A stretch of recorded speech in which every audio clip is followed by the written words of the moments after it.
There is a great difference between the spiritual realm and the world.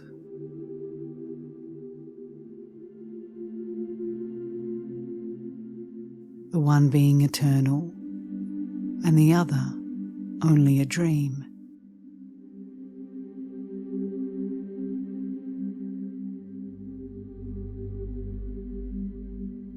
We actually have something within us, incomparably more precious than anything we see outside.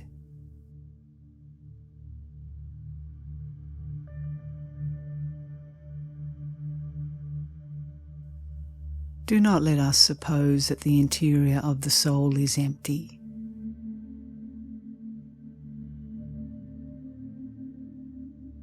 If we took care always to remember what a guest we have within us, I think it would be impossible for us to abandon ourselves to vanities and things of the world.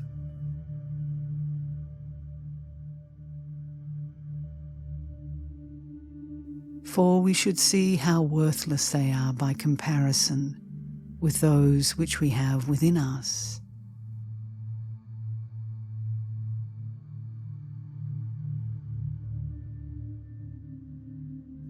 Perhaps you will laugh at me and say that this is obvious enough, and you will be right. Though it was some time before I came to see it.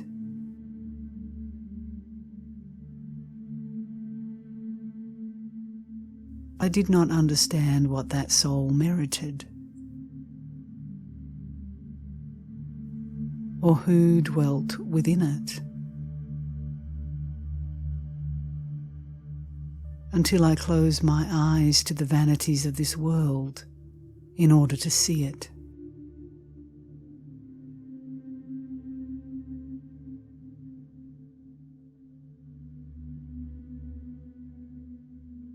I think if I had understood then, as I do now, how this great King really dwells within this little palace of my soul, I should not have left him alone so often, but should have stayed with him and never have allowed his dwelling place to get so dirty.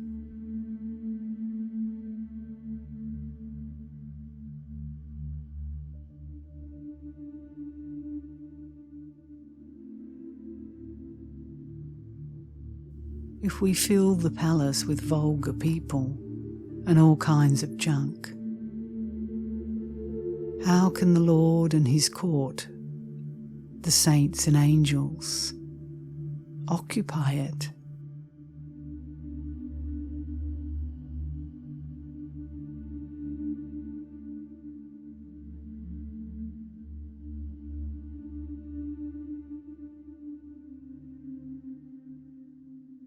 To conquer oneself for one's own good is to make use of the senses in the service of the interior life.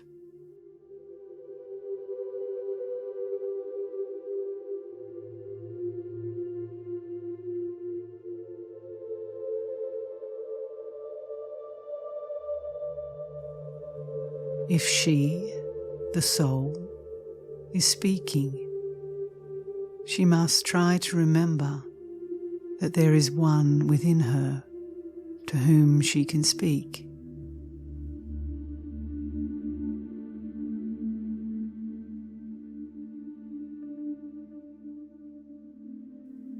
If she is listening, let her remember that she can listen to him who is nearer to her than anyone else.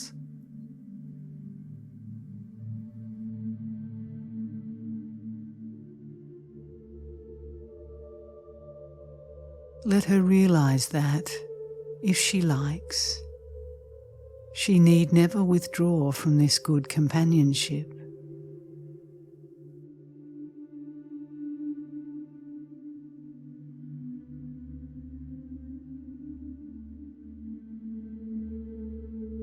If she can, let her practice recollection many times daily. If not, let her do it occasionally.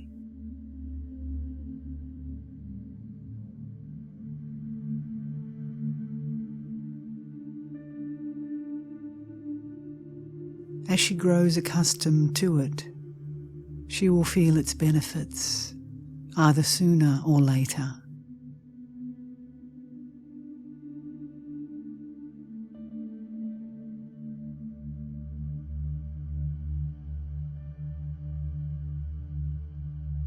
Once the Lord has granted it to her, she would not exchange it for any treasure.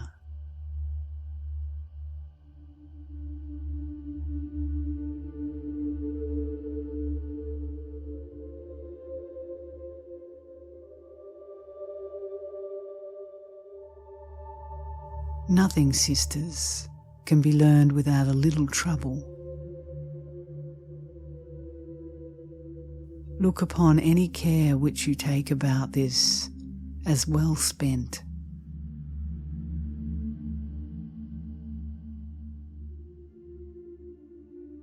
I know that with God's help, if you practice it, this inner recollectedness and prayer for a year, or perhaps for only 6 months, you will be successful in attaining it.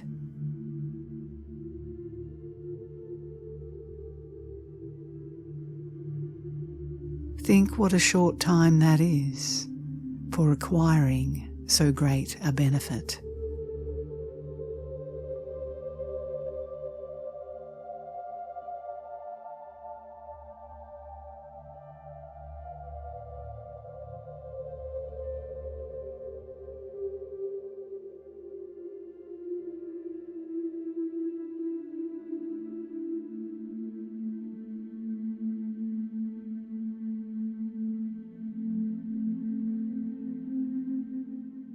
You must practice simplicity and humility, for those are the virtues which achieve everything.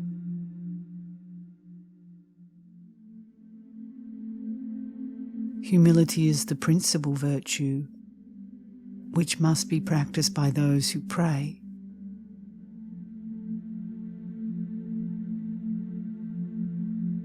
True humility consists to a great extent in being ready for what the Lord desires to do with you, and happy that He should do it.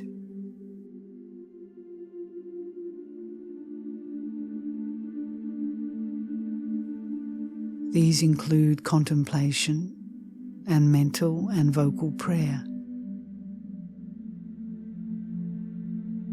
and tending the sick, and serving in the house, and working at even the lowliest tasks. What should it matter to us if we do one of these things rather than another?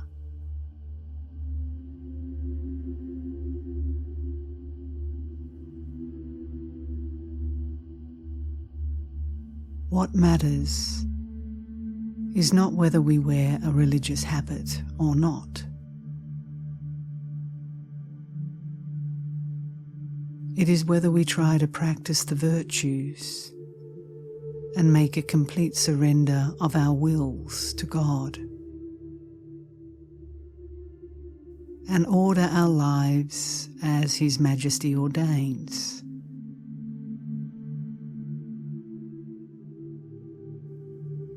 True humility consists in our being satisfied with what is given us.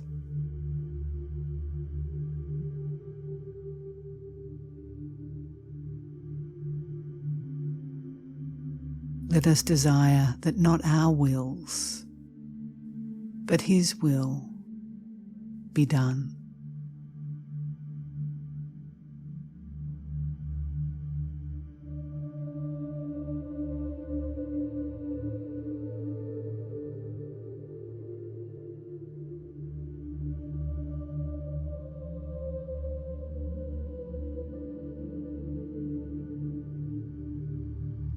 What do you suppose His will is, sisters?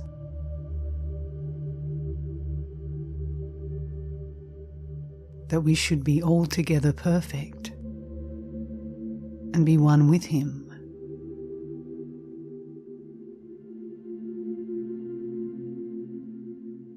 The Lord asks only two things of us: love for His majesty and love for our neighbour.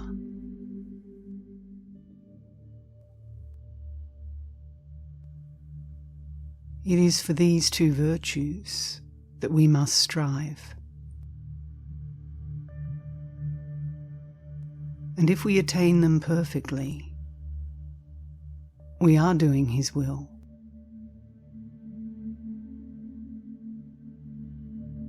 And so shall be united with Him.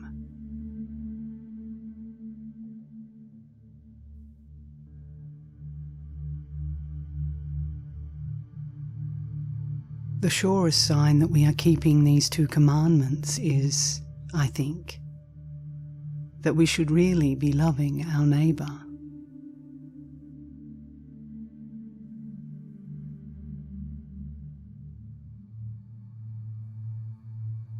Yet I do not believe we could ever attain perfect love for our neighbour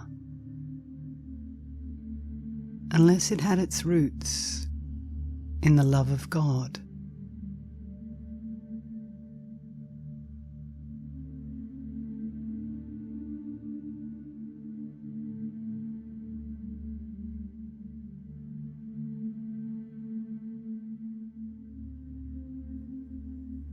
Do not suppose, my friends and sisters, that I am going to charge you to do a great many things. There are only 3 things. One of these is love for each other. The second, detachment from all created things.